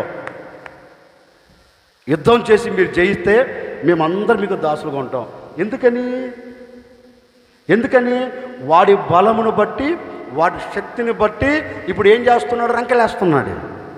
ఇప్పుడు ఈ ప్రజలు వాడిని బలాన్ని చూశారు, కానీ వారి పక్షమున దేవుని బలాన్ని చూడలేకపోయారు. ఈరోజు మనం కూడా ఎందుకు సన్నగిల్లిపోతున్నాం తెలుసా? వినపడుతున్న రంకెలు బలంగా ఉన్నాయని దాన్ని బట్టి మనం దిగజార్చబడుతున్నాం. మన పక్షమున నిలబడిన వాడు లోకంలో ఉన్నవాడి కంటే శక్తి కలిగిన వాడిని తలంచలేకపోతున్నాం. ఎందుకు నీ కుటుంబం జయం చూడలేకపోతుంది? ఎందుకు నీ ఆత్మీయతలను జయం చూడలేకపోతున్నావు? ఎందుకు వేసిన అడుగు వల్ల గోతులో పడుతుందంటే నీ పక్షమున ఉన్నవాడు శక్తి కలిగిన వాడిని తలంచలేకపోతూ ఉన్నావు. అవే ఎక్కువ బలము కలిగినవని వాటన్నిటిని తలంచి భయపడి సచ్చు కూర్చుంటున్నావు. ఒరే, వాటి కంటే బలము కలిగినది నా పక్షమును ఉన్నాడు కదా, నేనెందుకు భయపడాలని ఏ ఒక్కరోజున ఆలోచించావా? పోబట్టే ఇదిగో ఈ క్షణం వరకు అపజయాలను ఎదురు చూస్తున్నాం. ఓ మాట చెప్తున్నా వినండి. గొల్యాతులాగా బెదిరించినట్లుగా పరిస్థితులను బెదిరిస్తున్నాయేమో, అష్షూరు రాజు యూదా ప్రజలను బెదిరించినట్లుగా నీ చుట్టుప్రక్కల ఉన్నవారు నీకు శత్రువులుగా పోగై ఒకవేళ బెదిరిస్తున్నారేమో. ఓ మాట మీతో చెప్తున్నాను, ఈరోజు విశ్వసించండి. లోకములో ఉన్నవాడి కంటే మీలో ఉన్నవాడు బలవంతుడైన దేవుడు. బలవంతుడైన దేవుడు. ఆ బలవంతుడైన దేవుడు మీ బంధకాలను తెంపివేయబోతూ ఉన్నాడు. ఆ బలవంతుడైన దేవుడు బంధకాల మధ్య నుంచి విడిపించబోతూ ఉన్నాడు. విడిపించబోతూ ఉన్నాడు. ఎలాంటి శత్రువైనా, ఎలాంటి పరిస్థితులైనా వాటన్నిటిని నా దేవుడు అణచివేసి వాటన్నిటి మీద నీకు విజయమును కలగ చేయబోతూ ఉన్నాడు. జయమును నువ్వు చూడబోతూ ఉన్నావు. విజయానికి నాంది పలకబోతూ ఉన్నావు. ప్రతి అపజయమును దేవుడు కొట్టివేసి నిన్ను విజయోత్సవాలతో నా దేవుడు నిన్ను ఊరేగించబోతూ ఉన్నాడు. ఊరేగించుచున్నావు విజయోత్సవముతో, నీ కన్న తోడెవ్వరు లేరు ఈ ధరణిలో. నిజమేగా? చెప్పరేంటండి? యూదా వారి గురించి అదే అంటున్నా. చూడు, మన దేవుడైన యెహోవా మనకు సహాయము చేయుటకు మనకు తోడై ఉన్నాడు కనుక ఈ శత్రువుల మీద మనం తప్పక జయమును చూడబోతూ ఉన్నాము. జయముతో దేవుడు మనల్ని ఊరేగించబోతూ ఉన్నాడు. విజయానికి మనం నాంది పలకబోతూ ఉన్నాము. ఏ శత్రువైతే గర్జించాడో, ఏ శత్రువైతే మన ముంగిట నిలబడి అవమానపరిచాడో వారందరి మీద మనకేం కలగబోతుంది? గట్టిగా చెప్పు. నేను కూడా చెప్పి మాట ముగిస్తున్నాండి. ఈ భూమి మీద బ్రతికి ఉన్నంత కాలం నా దేవుడు నీకు తోడై ఉండి మిమ్మల్ని అందరినీ విజయోత్సవాలతో ఊరేగించబోతూ ఉన్నాడు. గట్టిగానే కొట్టు. మిమ్మల్ని అందరినీ ఊరేగించబోతూ ఉన్నాడు. అపజయాలు తొలగిపోతూ ఉన్నాయి, అవమానాలు తొలగిపోతూ ఉన్నాయి, ఆశీర్వాదానికి నాంది పలకబోతూ ఉన్నారు. ఆగస్టు 8వ మాసంలో దేవుడు మిమ్మల్ని విడిచిపెట్టకుండా మీకు తోడై ఉండబోతూ ఉన్నాడు. తోడై మీ ముంగిట నిలబడిన ప్రతి అపజయాన్ని అణచివేసి మిమ్మల్ని అందరినీ విజయోత్సవాలతో ఊరేగించునుగాక. గట్టిగా చెప్పండి. ఇప్పుడు ఏం చేయబోతున్నాడు ఆయన? మన ఎదుట నిలబడి రంకెలేస్తున్న శత్రువులందరినీ అణచివేయటకు మన దేవుడు మనకు తోడే ఉండి సహాయము చేయబోతున్నాడు కనుక ఇక మీదట మీరు భయపడవలసిన అవసరం లేదు. హల్లెలూయా. అందుకే దానియేలుతో అంటున్నాడు, దానియేలు ఎందుకు నువ్వు భయపడుతూ ఉన్నావు? నేను నీకు ఒక శుభవార్త చెప్తున్నాను. నేను నీకు శుభము కలుగునట్టుకు ఒక ఆజ్ఞాపించబోతూ ఉన్నాను. ధైర్యము తెచ్చుకో. ఎందుకు ధైర్యం తెచ్చుకోవాలి అంటే ఆయన మనల్ని విడిచిపెట్టాడు గనక ధైర్యం తెచ్చుకోవాలి. ఎందుకు ధైర్యం తెచ్చుకోవాలి చెప్పండి, గట్టిగా చెప్పండి. ఎందుకు ధైర్యం తెచ్చుకోవాలి? ఆయన మనల్ని కోరుకున్నాడు కనుక ఏం తెచ్చుకోవాలి? ధైర్యం తెచ్చుకోవాలి. ఇప్పుడు ఎందుకు ధైర్యం తెచ్చుకోవాలి? ఆయన మనకు సహాయము చేయబోతున్నాడు గనక మనం ధైర్యముగా నిలిచి ఉంటే ఆయన మన యుద్ధములన్నీ జరిగించబోతూ ఉన్నాడు. నీకు జయము కలుగున్నట్లుగా నీ పక్షమున నా దేవుడు యుద్ధములు చేయబోతూ ఉన్నారు. జయములన్నీ నీ చేతులకు అప్పగించబోతూ ఉన్నాడు. ఇట్టి జయం దేవుడు మీ కుటుంబాలకు అనుగ్రహించునుగాక. అందుకే ఏ ధైర్యంతో నువ్వు బ్రతకాలంటే నా దేవుడు నన్ను విడిచిపెట్టాడనే ధైర్యంతో నువ్వు బ్రతకాలి. ఏ ధైర్యంతో నువ్వు బ్రతకాలి అంటే నా దేవుడు నన్ను కోరుకున్నాడు కనుక నన్ను అవమానపరచడు అనే ధైర్యంతో నువ్వు బ్రతకాలి. ఏ ధైర్యంతో బ్రతకాలి అంటే లోకం నాకు సహాయము చేయకపోయినా నా దేవుడు నాకు సహాయము చేయబోతూ నాకు తోడై ఉండబోతున్నాడు అనే ధైర్యముతో నువ్వు బ్రతకగలిగితే ఎప్పటికీ ఎన్నటికీ విడిచిపెట్టకుండా మీ అందరితో నా ప్రభు నిలిచి ఉండబోతూ ఉన్నాడు. పక్కన ఒక మాట చెప్పండి, ధైర్యం తెచ్చుకో. ముగిస్తున్నాను, ఇంకా ప్రార్థన చేసుకుందాం. ఒక్క మాట చెప్పు, గట్టిగా చెప్పు. తెచ్చుకో. ఏందమ్మా తెచ్చుకుండేది? ఏం తెచ్చుకోవాలి? ధైర్యం తెచ్చుకో. చెప్పండి పాస్టర్ గారు, ధైర్యం తెచ్చుకోనండి. ఏం భయపడ అనండి, ఏం కాదు. కానీ మీరు నన్ను ఆశీర్వదించాలి, నేను మిమ్మల్ని ఆశీర్వదించాలి. గట్టిగానండి. ఇప్పుడు నాకేం ధైర్యం లేదనుకున్నారా? మీకన్నా ఎక్కువ ధైర్యం నాకు. ఎన్ని మాటలు వింటున్నా, ఎన్ని అలజడి నా ముగ్గుట కనపడుతున్నా, నా మొహంలో ఎప్పుడు ఆ భయం కనపడదు. ఎప్పుడన్నా చూసారా? ఎవరేంటండి ఎప్పుడన్నా చూసారా? మీరు ఎదుటి నిలబడినప్పుడు నా మొహంలో నవ్వు తప్ప ఎప్పుడన్నా బాధపడినట్లుగా, నా బ్రతుకు ఇంతేనన్నే ఎంత అని ఏ రోజన్నా కూర్చున్నాను. నేను కూర్చోను. ఒకవేళ నా బాధను వ్యక్తపరచాలంటే ఎక్కడంటే నా రూమ్లోనే. ఎవరితో? అంతే. నా బాధను వ్యక్తపరచాలంటే మీ ముందు ఎప్పుడు వ్యక్తపరచను కూడా. నా బాధ అంతా వ్యక్తపరిచేది ఎక్కడంటే నా దేవుని దగ్గర. ఎందుకని? నేను విడిచిపెట్టినాడు, మరి నాకెందుకు భయం? అంతే కదా. ఆయన నన్ను కోరుకున్నాడు, నాకెందుకు భయం? ఆయన నాకు సహాయం చేస్తున్నాడు, నాకెందుకు భయం? కలుగుతున్నప్పటికీ కూడా మనం మానవులం కదా, అప్పుడప్పుడు భయాలు వస్తూ ఉంటాయి. అప్పుడు ఏం చేయాలంటే, ప్రభువా నువ్వు నన్ను విడిచిపెట్టనున్నావు కదా, నాకెందుకు అయ్యే భయం? నువ్వు తీసేసుకో అని చెప్పడం. రూములో ఆ భయాన్ని విడిచిపెట్టడం, బయటికి ఎలా రావటం? మీరు కూడా అదే చేయండి. బయటకు వచ్చి దేహబ్రహ్మకులు ఒక ఉజ్జీ ఉండకపోవడం ఎంతనో చెప్పు. వీళ్ళు ఎవరంటే అన్నయ్యలు, ఎవరు మీరు అంటే దేవుడు కోరుకున్నవాడు అలా కూర్చోడు, మందిరంలో కూర్చుంటాడా? వాక్యం ఉంటుంది, జనులందరూ దావీదు దగ్గరికి వచ్చి ఒకసారి చర్చికి వెళ్దాం పదండి అంటే, దావీదు ఏం చేశాడంట? గంతులు వేసాడంట. ఏం వెళ్తావులే ఏం కదరా అని లాక్కుడి వచ్చి కూర్చోబెడితే,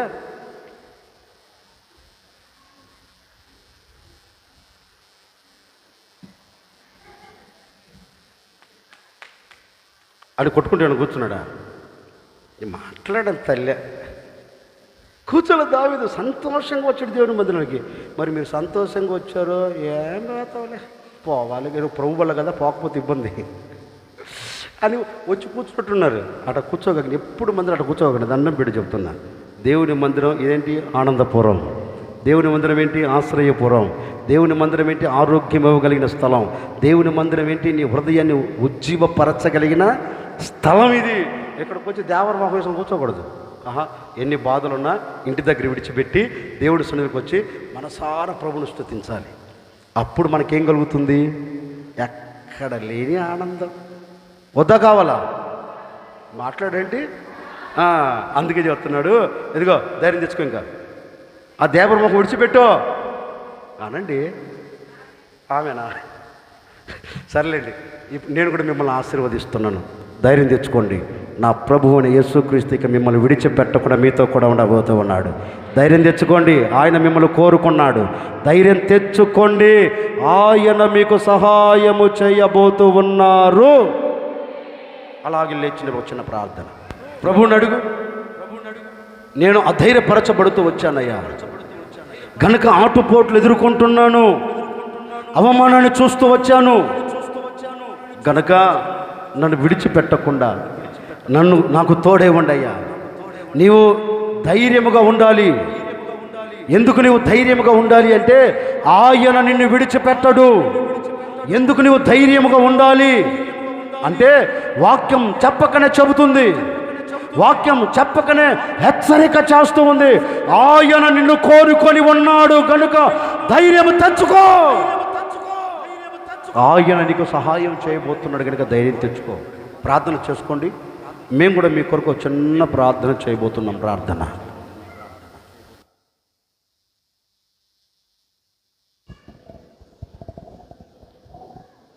మహాపరిశుద్ధుడా, జీవాధిపతి, కృప కలిగిన తండ్రి, నీకు స్తోత్రం చెల్లిస్తున్నాం నాయన. మీ స్తోత్రం తండ్రి.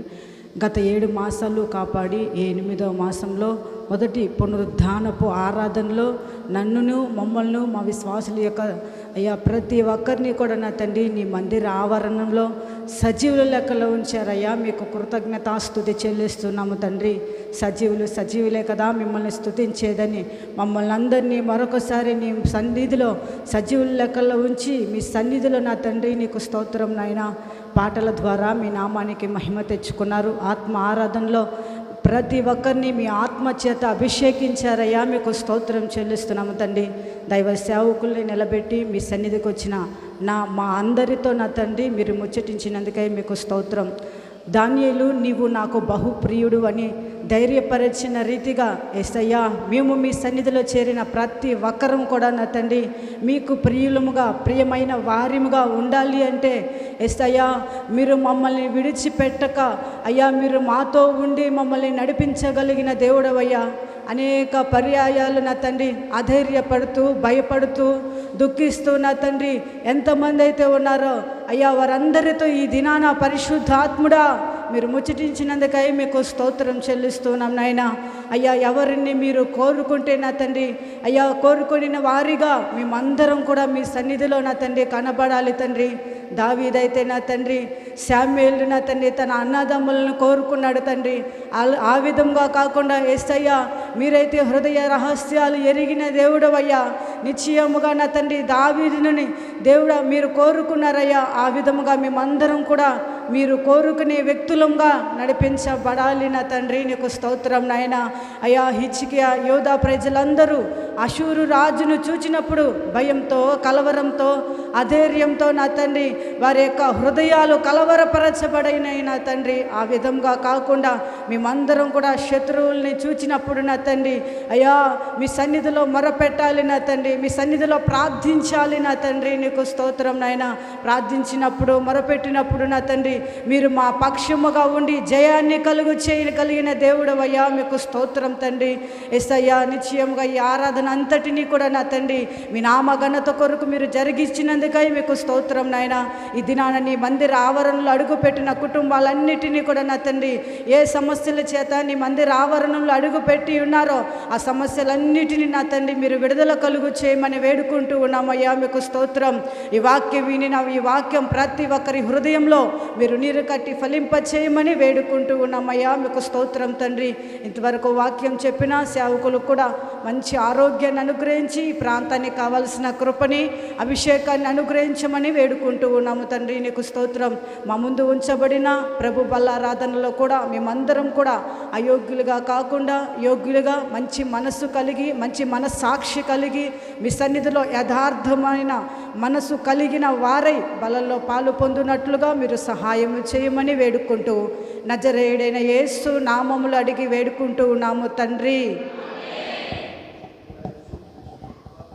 తండ్రి అయిన దేవుని ప్రేమ, పరిశుద్ధాత్మ సహవాసం, సన్నిధి సముఖం కూడి వచ్చిన వారికి, ఈ ఆరాధనలో పాలు పొంది నిర్ణయం తీసుకున్న ప్రతి ఒక్కరికి, ప్రభు బలలో పాలు పొందుతున్న వారికి కూడా నా దేవుడు తోడై ఉండి ఆశీర్వదించి దీవించును గాక. ఆమెన్.